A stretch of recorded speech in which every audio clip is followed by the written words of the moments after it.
Amigos, ya estamos de vuelta con más de Latinoamérica en vivo con el tema prioritario del día de hoy. En Argentina, los ministros de Relaciones Exteriores se reunieron en el Palacio San Martín para alcanzar un acuerdo de intercambio comercial con la Unión Europea a fin de ponerlo en práctica lo más pronto posible. Pero para comprender un poco este tema, saludamos a esta hora al analista y profesor de la Universidad Católica del Uruguay, Ignacio Bartesaguy. Su cuenta en Twitter es @i_Bartesaguy. Lo saludamos desde Yakarta, Indonesia. ¿Cómo está, profesor? Feliz tarde. ¿Qué tal, Adriana? Un saludo. ¿Qué importancia tiene en este momento para el Mercosur hacer una alianza comercial precisamente con uno de los bloques más importantes, que es la Unión Europea? ¿Qué interés podría tener la Unión Europea en invertir y en trasladar sus productos hacia Latinoamérica? El Mercosur es importante para la Unión Europea, tanto en comercio como en inversiones, pero te diría que lo que hay que resaltar es el nuevo contexto económico internacional, donde los acuerdos comerciales empiezan a enfrentar algunas restricciones debido a la nueva posición, por ejemplo, del presidente Trump, entre las cuales la Unión Europea puede verse dificultado en cerrar su acuerdo transatlántico con Estados Unidos, y eso puede motivar el interés de abrir nuevos mercados. Y el Mercosur es un mercado de importancia para la Unión Europea, por lo tanto, sí es algo a resaltar. Ahora bien, precisamente, ¿cuáles son esos bienes transables más importantes entre ambos bloques, entre la Unión Europea y el Mercosur? Sabemos que aquí hay gigantes como Brasil y la Unión Europea es un mercado muy grande, pero ¿qué otros países de la región, qué otros países del bloque comercial del Mercosur pueden aportarle algo a Europa? La relación entre Brasil y la Unión Europea es clave, pero también, por supuesto, otros países como Argentina, Uruguay y Paraguay son grandes exportadores de productos agrícolas que son muy demandados por la Unión Europea y que todavía enfrentan aranceles muy elevados. A su vez, la Unión Europea es un proveedor de bienes de capital y de bienes de tecnología, donde el Mercosur también compra de otros lugares del mundo y se vería beneficiado si baja los aranceles que hoy impone el Mercosur al comercio con Europa. Por lo tanto, diría que es un comercio complementario con una gran potencialidad de crecimiento. Y no debemos descartar también los servicios, porque también el Mercosur tiene cierta competitividad en algunos subsectores de servicios que pueden ver oportunidades en la Unión Europea, y la Unión Europea también puede expandir sus servicios a nivel de la región. Ahora, hemos visto que en esta reunión del día de hoy, aunque se tenía previsto abordar la situación de Venezuela, no se tocó este tema e incluso Venezuela quedó prácticamente apartada de esta reunión, como lo estuvo ya a finales de año por las posiciones que ha tenido este país, al cual le han pedido regularizar su marco normativo para poder integrarse al bloque. ¿Cómo hace Venezuela para participar en un mercado como el europeo cuando acá hay control de cambio y también hay inseguridad para las inversiones extranjeras? Sí, no es posible hoy pensar en una Unión Europea que se incorpore a las negociaciones con, con un Venezuela que se incorpore a las negociaciones con la Unión Europea, con el Mercosur. No es posible por dos motivos. Primero, porque Venezuela está suspendido en este momento, por lo tanto no está participando de las decisiones del Mercosur. Y segundo, porque, como dices, la política comercial seguida por Venezuela en los últimos años es totalmente contradictoria y es reclamada por la Unión Europea y es incluso demandada y va en contra de algunas normas multilaterales en el marco de la OMC.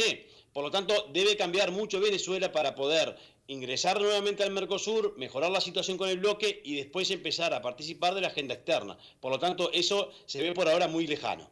Ahora, se dice que es en los próximos 10 días cuando se va a conocer a fondo cuál va a ser este tratado en definitiva, pero a su juicio, ¿hacia qué debe orientarse este pacto entre el gran gigante de Europa y el bloque comercial del sur de América?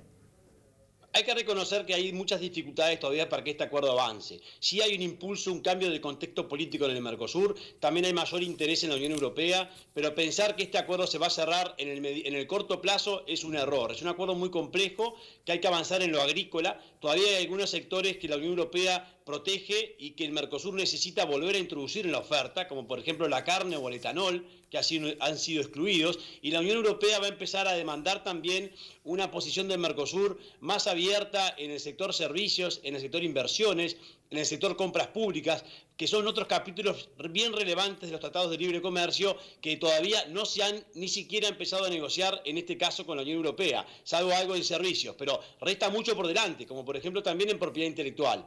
Vamos a tener un año bastante largo en las negociaciones, que cabe recordar a la audiencia que se llevan adelante negociaciones desde el año 1999, por lo tanto esto es algo que ya lleva mucho tiempo.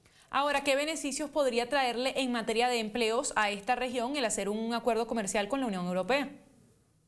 La Unión Europea, el acuerdo está demostrado por diferentes estudios que tiene un impacto muy positivo para el Mercosur y también para la Unión Europea, en términos de lo que sería el empleo y también el crecimiento del Producto Bruto Interno. Por lo tanto, y además, para un bloque como el Mercosur, que atraviesa una crisis institucional realmente muy relevante después de sus 25 años de vida, el cerrar un acuerdo con la Unión Europea le daría un respiro al bloque, volvería a darle cierta cohesión, cierta posición conjunta a un Mercosur que está bastante quebrado, que está en crisis, y por supuesto que sellar un acuerdo con la Unión Europea genera un interés, no solo en impactos positivos para los miembros del Mercosur, sino también genera un interés en Estados Unidos, que empieza a perder el mercado en el Mercosur con respecto a la Unión Europea, pero también va a generar interés de economías asiáticas, como por ejemplo Corea del Sur, Japón y China, que no van a poder dejar de mirar al Mercosur con mayor atención. Por lo tanto, los impactos de un acuerdo comercial entre el Mercosur y la Unión Europea serán ampliamente positivos para las dos partes.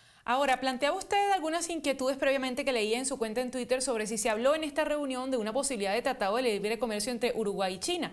¿Por qué está preocupado usted por esta situación?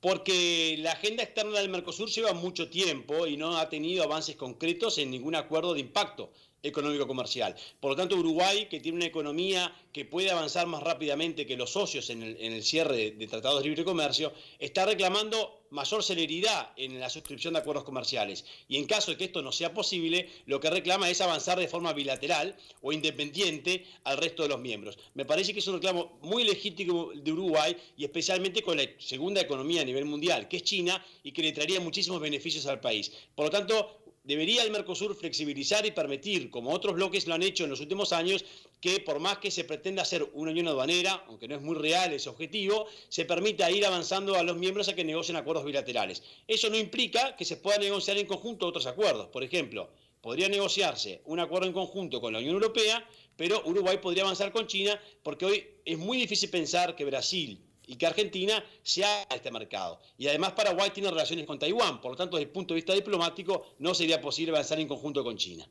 ¿Habría algún tipo de impacto negativo para los productores de la Unión Europea de establecerse ese tratado de comercio entre los dos bloques, sobre todo porque usted decía y resaltaba el tema de los productos agrícolas que se producen de este lado de la región, en América del Sur? ¿Habría algún tipo de impacto negativo? Se lo pregunto porque hace unos meses fue viral pues una protesta que se hizo frente al Parlamento Europeo, donde cual se arrojaron litros de leche precisamente de productores quejándose de algunas imposiciones a la actividad agropecuaria en las naciones que forman parte de la Unión Europea. La política proteccionista de la Unión Europea tiene larga data y desde sus orígenes. Por lo tanto, sí, por supuesto que hay algunos países que se van a ver afectados y que son muy proteccionistas en el sector agrícola.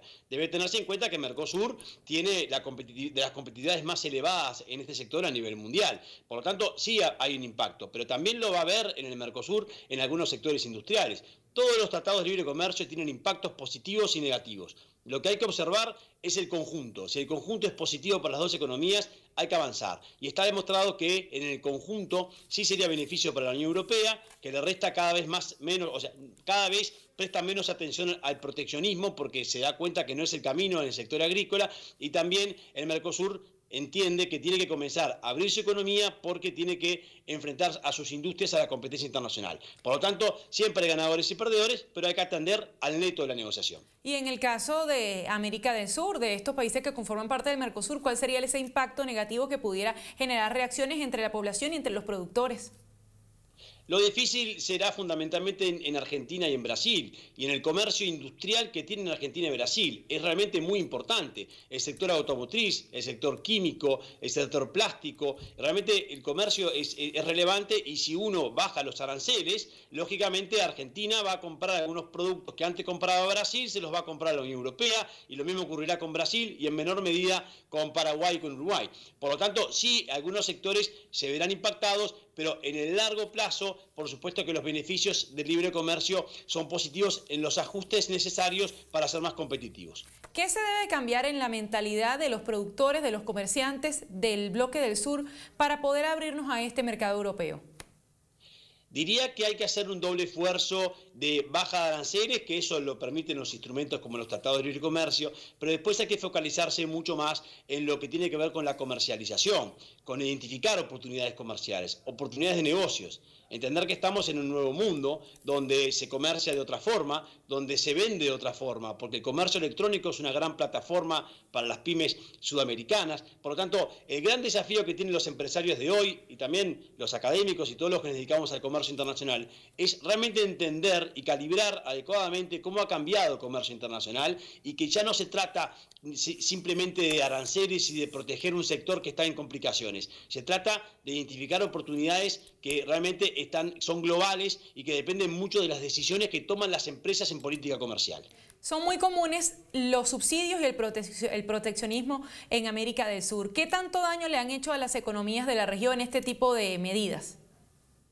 Los subsidios y los proteccionismos son comunes también en otros lugares del mundo, como en Asia y como en Europa, también en el propio Estados Unidos. Es cierto que la política comercial de gobiernos anteriores, tanto en Brasil, pero fundamentalmente en Argentina, han provocado un daño en el Mercosur, porque no podemos entender al proteccionismo evitando que la competencia o elevando los aranceles a niveles que empiezan a afectar hasta la compra de los insumos para la propia industria nacional. Por lo tanto, esto hay que agradecer que está cambiando. Tenemos ahora un Mercosur que por primera vez en muchos años piensa igual en términos de política comercial. Están más abiertos al mundo, se dan cuenta que el Mercosur no puede seguir aislado del comercio internacional, de las cadenas globales de valor, de mayores competitividades en servicios, de definir regímenes comunes en inversiones. Hay mucho por hacer, pero lo positivo de todo esto es que da la sensación, y por las medidas que ha tomado, por ejemplo, el presidente Macri desde que asumió, que hay un cambio de posición en el Mercosur y esto hay que valorarlo muy positivamente. Ese cambio de posición se viene dado precisamente también por el cambio en el ajedrez político en la región. Usted mencionaba a Mauricio Macri en Argentina, pero también está en el caso de Brasil con Michel Temer y en otros casos de la región donde los gobiernos han cambiado, por supuesto, en su dirección política. ¿Qué tanta influencia han tenido?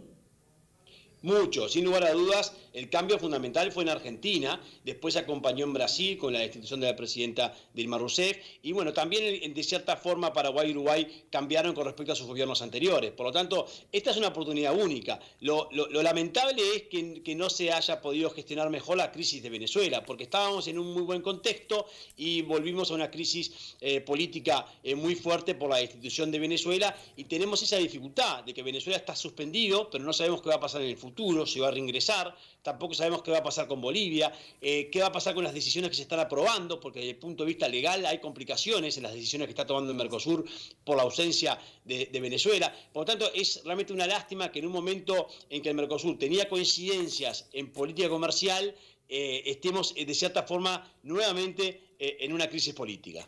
Ignacio, muchísimas gracias por habernos atendido la tarde de hoy. Por favor, Adriana, con todo gusto, no solo en la audiencia. Era el profesor Ignacio Bartesagui, quien es docente en la Universidad Católica del Uruguay. Nos atendía directamente desde Yakarta, Indonesia. Nosotros con esta entrevista pasamos ahora a la pausa y al regreso venimos con las noticias que son indispensables conocer a esta hora en la región. Ya venimos.